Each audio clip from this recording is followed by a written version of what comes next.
Hello and welcome back to Beaver Hunter's game models and the second part of this bust painting project, where I want to show how I painted the jacket and hair, backpack and Panzerfaust using oil paints. So have your pens ready and let's go!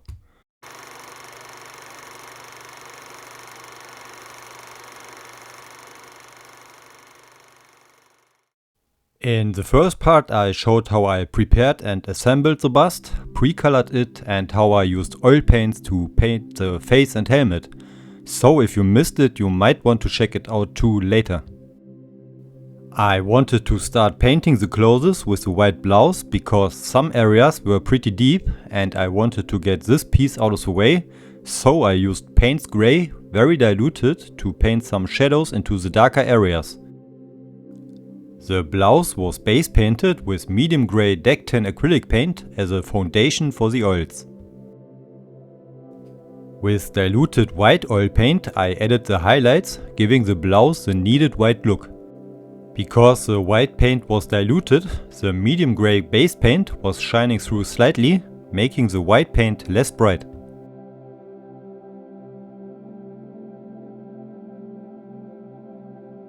With the white blouse done, I could start painting the jacket.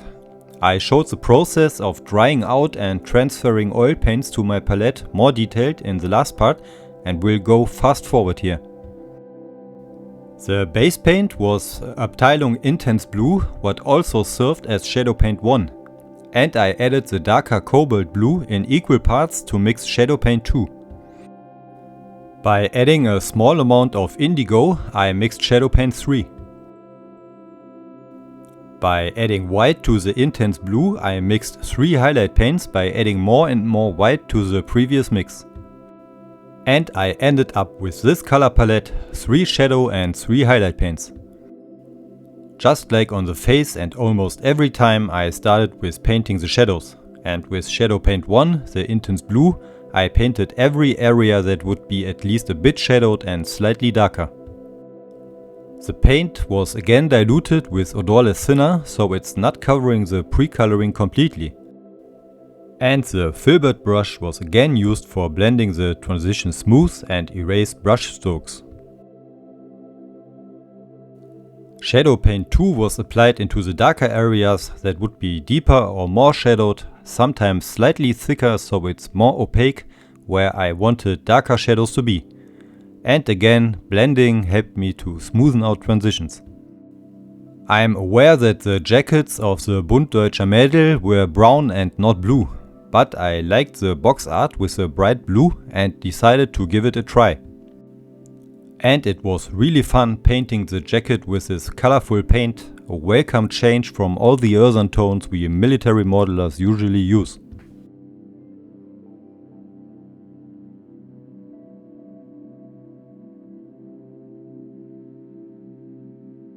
The third shadow paint was considerably darker than the first two and I applied it into the darkest areas and deepest folds and crevices.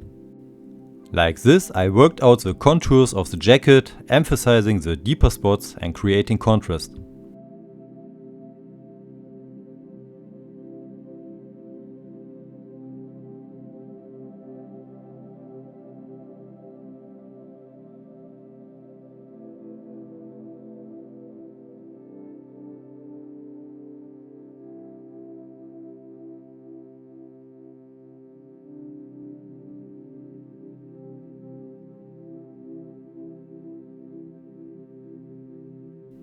The first highlight paint was applied onto all areas that would receive at least some light because they were raised or bent upwards like this pocket lid.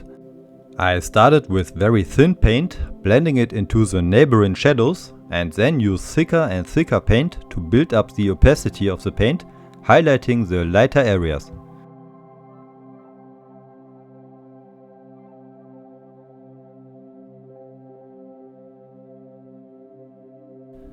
Next came, you guess it, Highlight Paint 2, slightly thicker than Highlight Paint 1 and as common, the brighter the paint became, the smaller became the painted areas. Obviously this is the same with shadow paints, the darker the paint, the smaller the painted area. I therefore painted only the more raised or to light exposed areas with highlight paint 2, building the effect in several layers. Like I often said, it's always a good idea to build up effects in several thin layers instead of ending up with one too thick layer. And with highlight paint 2 I also started to add some texture to the jacket with the help of the strokes of the brush. By placing them crisscross I created an irregular texture-like surface. I varied the thickness of the paint here to vary the effect, blending the paint here and there to make it softer or stronger. By adding more white to highlight paint 2 I mixed an even lighter paint and with that outlined details like the pockets or the collar and adding more light to the most exposed areas.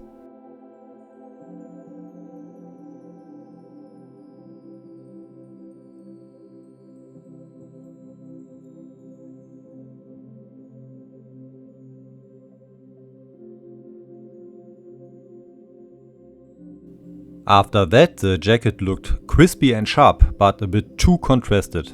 So I had to unify shadows and highlights and integrate them into the surface.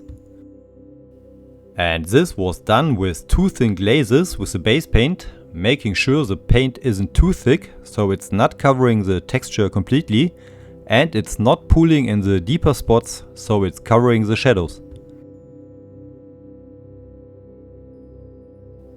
The glazes were a great help to integrate the texture into the surface, but they also knocked down the highlights. So I again used with white lightened up highlight paint 2 and with that repainted the highest areas, outlined details like pockets and seams. A lot back and forth work, but in the end worth the effort.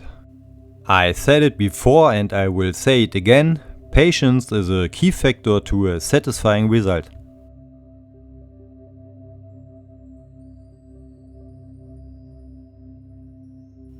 With diluted paints gray, I emphasized spots like deeper seams and buttonholes that were sculpted like a pin wash on a vehicle to give them more depth and made them more visible.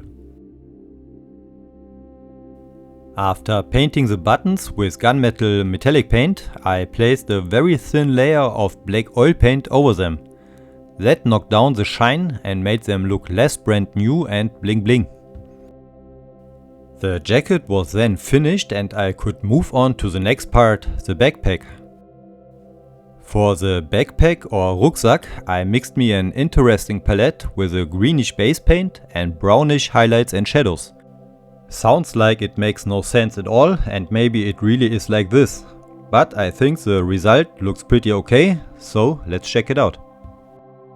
As the process is pretty much the same here like on the jacket and like always I will speed it up a bit here to not repeat myself too much.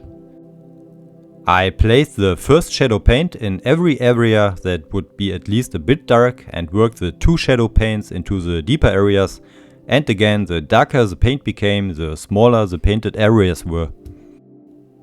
The first highlight paint was painted into the lighter areas and blended into the surface again like on the jacket and like always.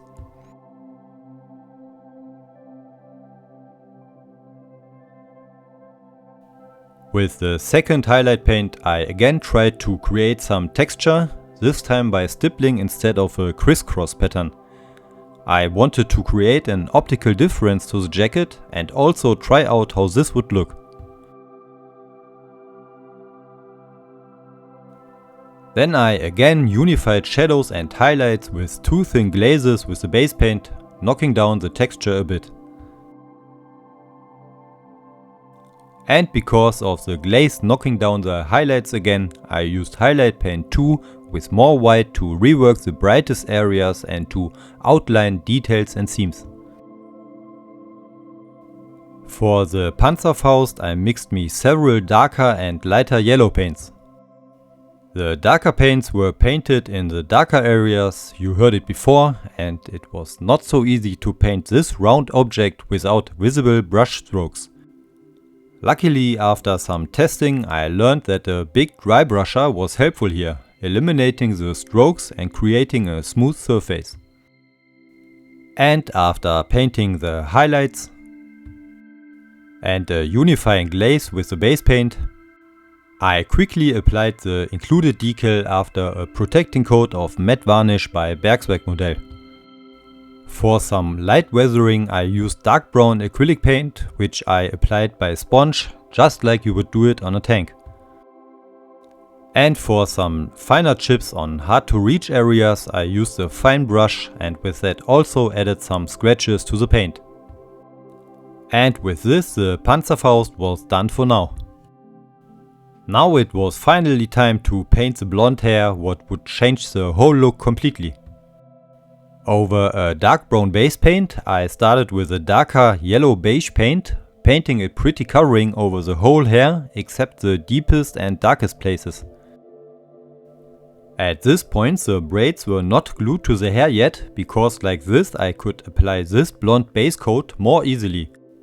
But when this was done I glued them in place, so I had a better understanding where the more to light exposed areas were and where to place the lighter paints. Now the old game began again with adding lighter versions of the base paint into the lighter areas, with the painted areas becoming smaller the lighter the paint became.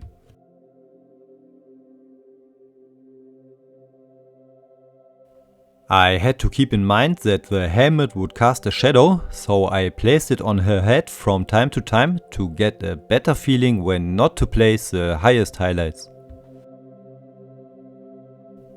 So I worked my way to the highest highlights, this time not mixing a color palette before starting to paint, but lightening the previous paint up with lighter paints until I ended up by adding the highest highlights with almost pure white paint. And this way of painting turned out to be pretty fast, so I think I will try to improve this way of painting, although it might work better on these smaller areas where I don't paint for days like I did it on the jacket. So the hair was finished, and so far I was pretty happy with the current state of the model. All elements worked well together and looked interesting, at least in my opinion. But I had a problem with the face.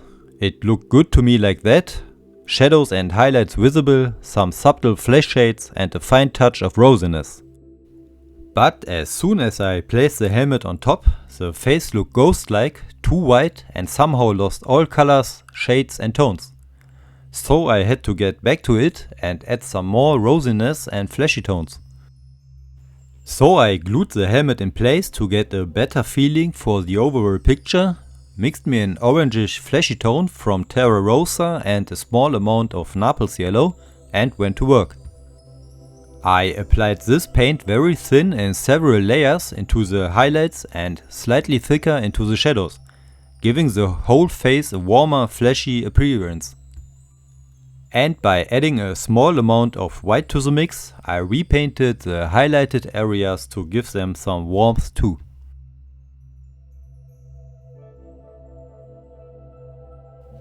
And now the face looked way better to me, losing the white ghost-like look, having more life in it with this warm fleshy tone added. It's never too late to get back to areas you don't like, and it's just not satisfying finishing a model after months of work and not being happy with the result. Now I could add the final finishing touches. I really hated to mess around with mud and earth over a sharp and crispy, nicely painted uniform. But as this bust is representing a combatant, I just think it can stay clean.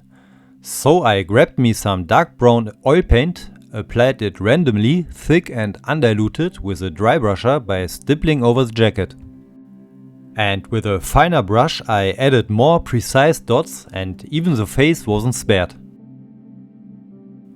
I then went back with a thinner moistened brush, reactivated the paint and blended it slightly into the face.